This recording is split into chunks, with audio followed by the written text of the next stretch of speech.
monde, j'espère que vous allez bien.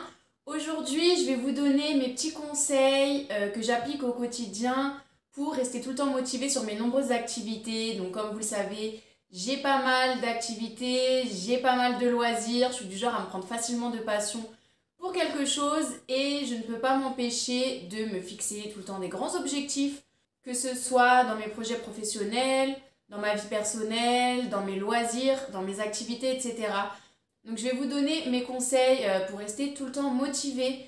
Ce sont des conseils qui sont basés uniquement sur ma propre expérience et sur ce qui est efficace sur moi. C'est pas des choses dont j'ai été vérifiée, est-ce que c'est prouvé scientifiquement ou quoi, pas du tout. C'est vraiment des choses qui fonctionnent pour moi et ce sont les choses qui me permettent à moi de me motiver tous les jours. J'espère que la vidéo va vous plaire. C'est la première fois que je fais ce type de vidéo, donc n'hésitez pas à me dire à la fin de la vidéo en commentaire ce que vous en avez pensé.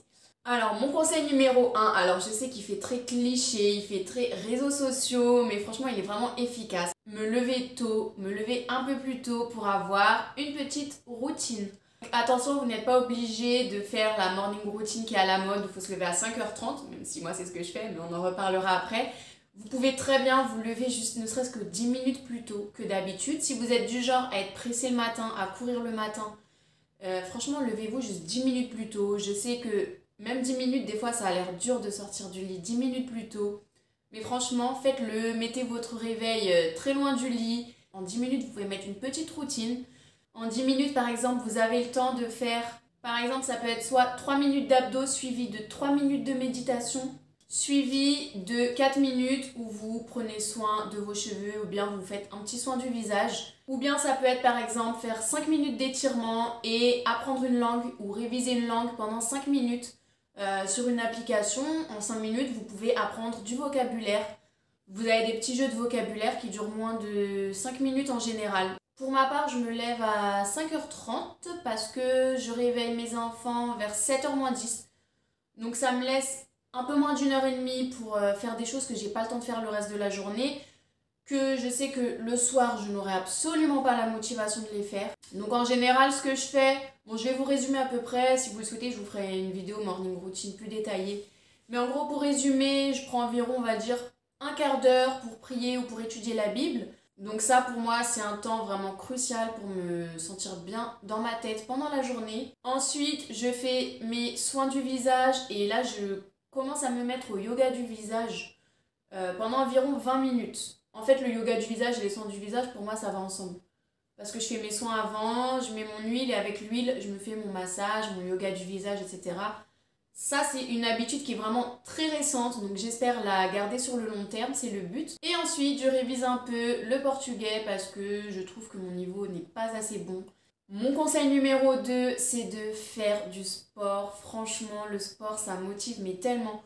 Moi, ce que j'aime, c'est faire mon sport le matin parce que pendant tout le reste de la journée, je suis tellement motivée sur tous mes projets, je sens que je peux bouffer le monde en fait. C'est vraiment ça. Après, je peux comprendre que vous n'aimez pas le sport. Franchement, ne vous forcez pas à faire des sports que vous voyez sur les réseaux sociaux. Voilà, là, ce qui est à la mode, on va dire, c'est un peu tout ce qui est dans l'univers du fitness, la musculation, le yoga. Si vous n'aimez pas ça, ne vous forcez pas. Il y a une multitude de sports que vous pouvez faire. Franchement, parmi tous les sports qui existent, vous en trouverez certainement un qui vous plaît, au moins un. Regardez soit sur le site de votre ville la liste des associations sportives. Après, si vous êtes dans une petite ville, en général, il n'y en a pas énormément. Enfin, ça va pas être des choses qui sortent vraiment de l'ordinaire. Vous pouvez regarder dans les grandes villes aux alentours de chez vous. Et si vraiment vous ne pouvez pas vous inscrire quelque part dans un club pour pratiquer, vous pouvez faire du sport sans vous inscrire où que ce soit. Vous n'avez besoin de personne d'autre que vous et de 10 minutes de votre temps pour aller marcher un peu 10 minutes par jour ou faire du roller ou faire du vélo ou juste monter les escaliers de votre immeuble si vous n'avez pas envie d'aller sous la pluie, monter les escaliers de votre immeuble pendant 10 minutes. Au début, ça va vous paraître un peu pénible peut-être les premiers jours, mais au fil du temps, vous allez vous habituer et vous allez avoir beaucoup plus d'énergie. Après, vous le faites au moment de la journée qui vous arrange le plus. Moi, personnellement, comme je vous ai dit, c'est le matin. Mon conseil numéro 3, bien évidemment, ça va être de se fixer des objectifs. Fixez-vous des objectifs, chaque jour des petits objectifs, ne vous fixez pas des objectifs irréalisables. Fixez-vous de petits objectifs chaque jour, mais ayez aussi des objectifs plus grands sur le long terme. Personnellement, je me fixe des objectifs pour chaque activité que je fais dans ma journée. Que ce soit pour m'occuper de mes enfants, pour faire à manger, pour faire ma séance de sport, pour travailler, j'ai toujours des objectifs, des petits objectifs. J'ai pas envie de m'imposer non plus des grands objectifs qui vont être décourageants et démotivants justement. Par exemple, mes objectifs dans ma journée, ça va être, si je fais du montage vidéo, essayer de faire un meilleur montage que la dernière fois pour essayer d'avoir une vidéo plus sympa à regarder.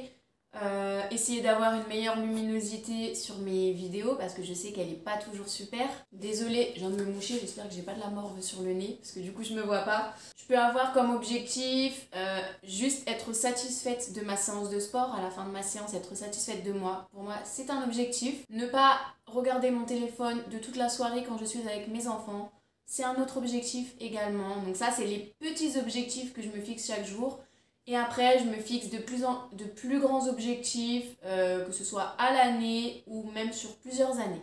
Mon quatrième conseil, ça va être d'avoir une alimentation saine et qui vous correspond. Donc quand je dis alimentation saine, encore une fois, vous n'êtes pas obligé de manger comme les personnes que vous suivez sur les réseaux sociaux.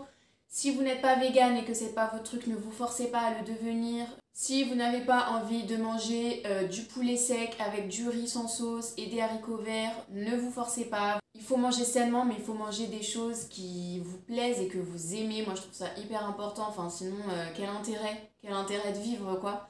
Si vous ne mangez pas suffisamment, ça va être difficile de rester motivé pour vos activités de la journée parce que vous n'aurez pas l'énergie suffisante. Ou bien si vous mangez mal, si vous mangez trop gras, si vous avez une alimentation trop riche en gras tous les jours, vous n'aurez pas d'énergie non plus, donc ça va être dur de se motiver. Moi personnellement, il suffit que je fasse un gros repas, genre raclette, je sais que l'après-midi, ça va être difficile de me motiver. Faites-vous plaisir, faites-vous votre raclette le week-end, faites-vous votre McDo, mais pas tous les jours. Le mieux, évidemment, c'est de cuisiner un peu. Moi, je privilégie vraiment les recettes les plus rapides parce que franchement, j'ai pas beaucoup de temps à accorder à la cuisine. Ça m'empêche pas de cuisiner un petit peu. Donc quand je cuisine, j'essaie aussi de cuisiner en grande quantité. Ça me permet d'avoir mes repas pour plusieurs jours sans être obligée de cuisiner tous les jours. Donc je fais en grande quantité, j'en ai pour plusieurs jours et je congèle une partie dans des petites boîtes individuelles.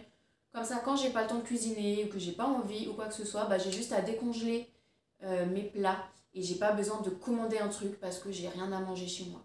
Mon conseil numéro 5, ça va être de garder un environnement propre et ordonné.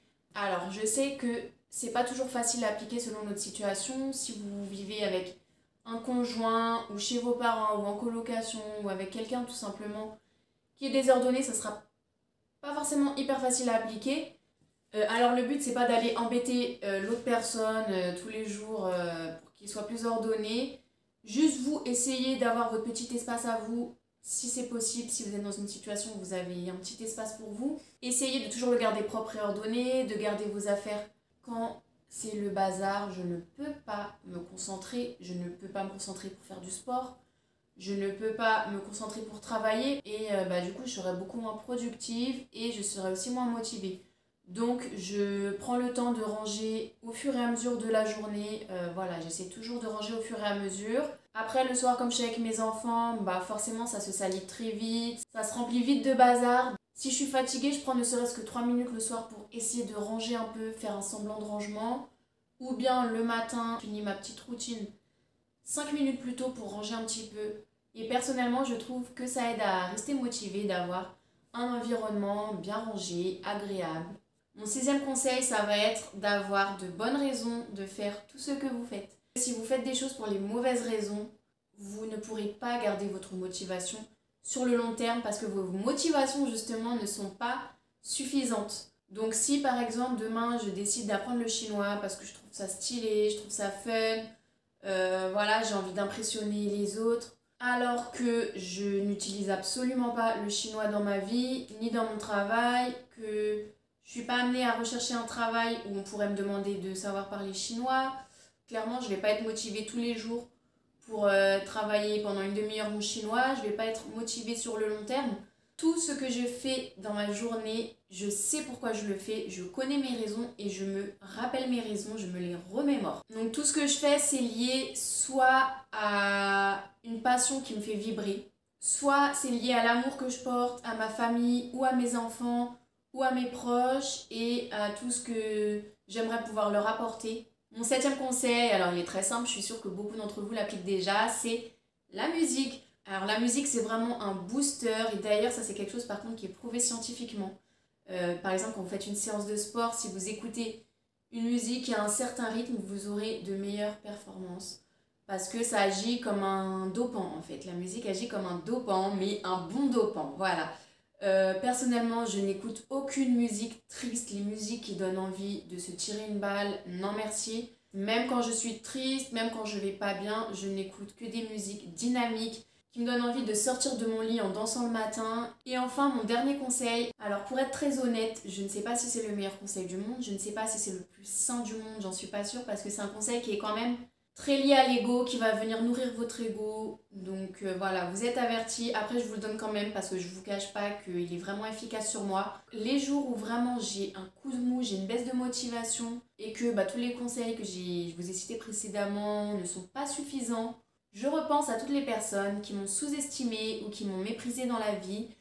Je repense à la tête que certains ont fait quand ils ont découvert certains de mes objectifs que j'avais accomplis. Donc voilà, je vous le dis, faites-en ce que vous voulez. Après, bien évidemment, ça ne doit pas être votre motivation principale, comme je vous l'ai dit, pour faire ce que vous faites. C'est pas une bonne raison de faire ce que vous faites, mais c'est vraiment une grande aide quand vraiment vous avez des grands coups de mou.